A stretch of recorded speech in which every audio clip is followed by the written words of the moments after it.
Baik, kita akan kembali lanjutkan pembahasan kita malam hari ini pemirsa mengenai bagaimana kemudian proses penyidikan atau pengusutan kasus penembakan bos rental mobil yang masih terus berlangsung karena ada kemudian perbedaan narasi ini Mas Fahmi. Ada kemudian narasi soal pengeroyokan yang kemudian membuat para oknum anggota TNI ini harus membela diri. Tapi ada narasi yang berbeda juga, tidak seperti itu. Nah, bagaimana kemudian melihat hal ini Mas Fahmi? Ya memang ini soal persepsi ya, persepsi kalau kita lihat, ya saya memang sebenarnya juga agak menyayangkan ya statement itu muncul di awal ya, ya mungkin itu untuk meredam ini juga ya dari Pak Pangko Armada ya, untuk meredam tekanan publik juga. Tapi pernyataan awal bahwa itu adalah self defense ya, itu kan tentu pernyataan yang sebenarnya itu tidak harus di awal, itu nanti karena itu membutuhkan klarifikasi lebih lanjut, butuh kronologi, butuh rekonstruksi dan segala macam kan, baru kita bisa simpulkan bahwa itu self defense gitu. Tapi karena itu sudah muncul di awal, akhirnya ada kontranya kan gitu, ada kontranya muncul soal pengeroyokan. Nah, ini nanti yang perlu diklarifikasi, diuji lebih lanjut gitu ya. Apakah ini self defense atau ini memang benar pengeroyokan. Tapi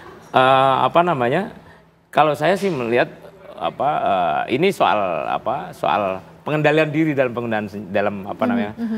penggunaan senjata api gitu ya. Terlepas dari kasus awalnya bahwa keputusan menunjukkan senjata api, kemudian keputusan untuk menggunakannya, melakukan penembakan, itu kan keputusan yang eskalasi ya sebenarnya ya, berdasarkan eskalasi. Jadi ada pertama kalau soal menunjukkan senjata itu weapon effect ya, ada efek senjata di mana orang memang akan merasa lebih berani, mungkin lebih merasa lebih powerful juga ketika dia menunjukkan senjata. Nah, ternyata ini masih tidak mereda nih katakanlah para yang menghubungi si prajurit ini ya, si pelaku ini tidak mereda, sehingga kemudian dia memutuskan ya, ini yang kemudian fatal ya, ini yang menunjukkan yang disebut sebagai eskalasi komitmen gitu ya. Ini sudah salah awalnya ya, dia menunjukkan senjata api ini sudah merupakan sebuah keputusan yang salah. Dia lanjutkan keputusan yang salah itu dengan melakukan penembakan gitu. Itu eskalasi komitmen istilahnya. Nah, ini yang saya kira kalau dia tidak panik atau mengendalikan dirinya lebih baik, mungkin ya penembakan itu tidak langsung mengarah pada korban, tapi mungkin ada penembakan ke atas, ke objek lain, atau kemudian tembakan yang sekedar melumpuhkan. Tapi kan ini situasi dan kondisinya mungkin seperti itu ya, menegangkan begitu ya, sehingga ketika ketegangannya memuncak mereka memutuskan untuk melakukan penembakan. Nah, ini yang menurut saya perlu ya diperdalam gitu, supaya jelas, supaya juga tidak ada perdebatan antara self defense dan pengeroyokan. Baik, gitu. Mungkin yang tahu pasti juga adalah Mas Agam ya. Mungkin kalau berkenan untuk bisa menceritakan apa yang pada saat itu terjadi, kemudian karena ini kita bicara soal perspektif dan sudah dipanggil juga oleh Puspomal ya, Mas Agam. Apa saja kemudian yang coba diungkap atau ditanyakan ketika pemeriksaan itu?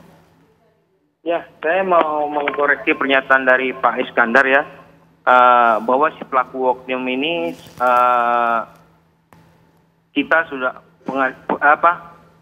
adanya kejar-kejaran di dalam tol itu, dan kami menghampiri si pelaku ini dan membela diri begitu. Jadi awalnya itu sebelum terjadi tragedi KM 45 ini, bahwa si pelaku ini kami sudah bertemu di Saketi, dan ayah saya pun sudah menginfokan bahwa ini mobil rental, dan ketika itu pelaku ini langsung menodongkan pistol. Jadi pelaku ini tahu bahwa mobil ini bermasalah, tapi dia mencoba untuk meloloskan diri begitu. Dan dan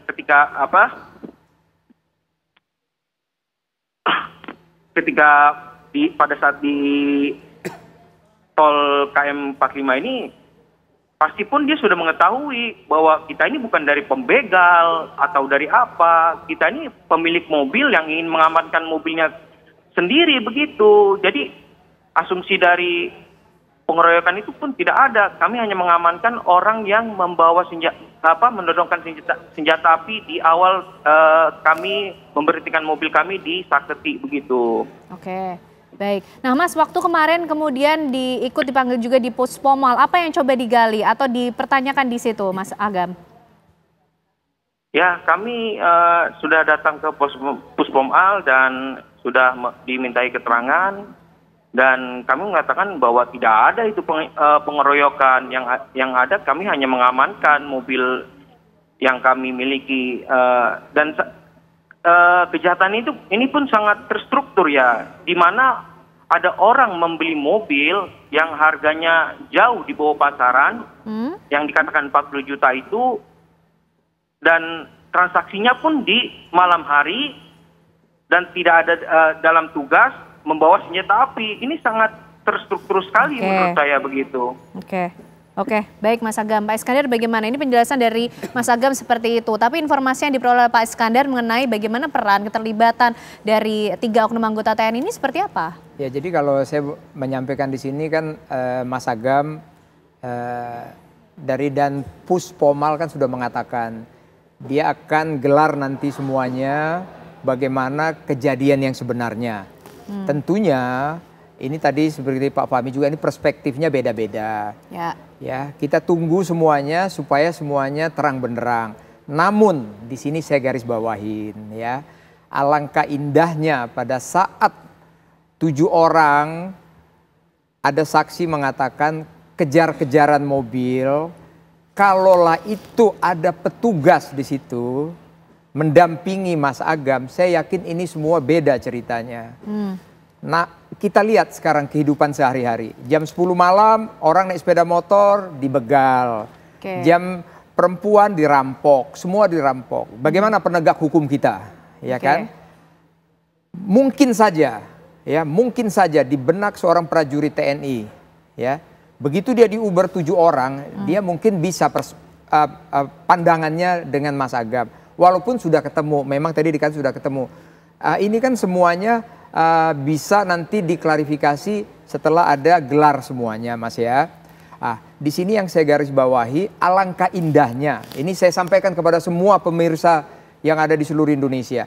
Manakala ada seperti ini, alangkah indahnya supaya semuanya baik, bawalah petugas. Jangan mengejar sendiri, karena itu resikonya seperti ini. Kita akan turut berduka yang dalam, tapi mari kita hindarin seperti ini. Ini pasti sebuah pembelajaran ya Pak Iskandar. Ini pembelajaran bagi kita semuanya. Tapi informasi yang dimiliki oleh Pak Iskandar sendiri mengenai kemudian bagaimana peran ataupun juga keterlibatan dari 3 oknum anggota TNI AL ini seperti apa Pak dalam kasus ini? Ya, jadi kan ini kalau saya ambil semuanya narasi-narasi dari Dan Puspom itu kan ini dikatakan kan mereka ini membeli mobil ya. Tadi dikatakan Mas Agam juga. Ini kan sebenarnya ini kalau kita kupas atau kita lihat secara holistik tadi ya. Ini ada katakanlah si A rental mobil, tapi kan nggak dikembalikan, malah dia jual ke orang, dipalsukan suratnya semuanya. Dipalsukan, kenalah dijual dulu 25 juta nih pertama kepada seseorang. Seseorang ini mengambil untung, dia jual 40 juta kepada oknum angkatan laut ini. Nah, memang tadi sudah dikatakan Mas Agam bahwa ini adalah mobil rental. Tapi kan namanya seseorang, dia sudah mengeluarkan uang. Apalagi yang mau mengambil ini kan mungkin orang yang tanda petik ini ya, tanda petik ya Mas Agam ya. Dia kan mungkin masih ragu-ragu juga, ya kan. Saya bukan membela karena saya angkatan laut, enggak. Saya sendiri juga kalau ada orang mengatakan begitu, saya sudah beli, tapi memang surat menyuratnya tidak lengkap, terus akan diiming-iming, akan mendapatkan surat aslinya, dia jadi bertahan gitu karena uangnya sudah keluar. Saya bukan membela, saya katakan. Kita sendiri juga mungkin akan memprotek bila mana ada orang yang akan merampas di tengah jalan. Tapi kalau saya katakan tadi dibawalah petugas, saya yakin beda. Beda, semuanya akan dingin semuanya. Disitulah kejadian ini, apalagi dia, ya maaf aja, Panglima Pangko kan sudah mengatakan ya, Pak Laksamana Madya Deni, dia ini anggota Kopaska, ya kan, dia punya naluri tempur yang sangat tinggi, 7 lawan 3, ya kan, dia mungkin akan membela, mungkin demikian. Tentunya nanti akan dilihat pada saat nanti di gelar dari Dan Puspom tadi. Ini Mas Dini, saya tidak ada membela apapun, saya hanya berada di tengah-tengah saja. Oke, tentunya nanti akan dilihat secara terang bagaimana sebenarnya kronologi peristiwa yang terjadi di tengah mungkin perbedaan perspektif, perbedaan narasi yang ada yang sejauh ini ada di tengah proses pengusutan kasus dan juga penyidikan. Nah, bagaimana pula kemudian LPSK ini Bu Susi mengambil peran dalam proses pengusutan kasus ini kepada 7 pemohon yang meminta perlindungan selama proses pengusutan kasus yang ada, termasuk juga mengenai ganti rugi, restitusi. Nanti dijawab Bu Susi, usai jeda pemirsa, kami kembali untuk Anda.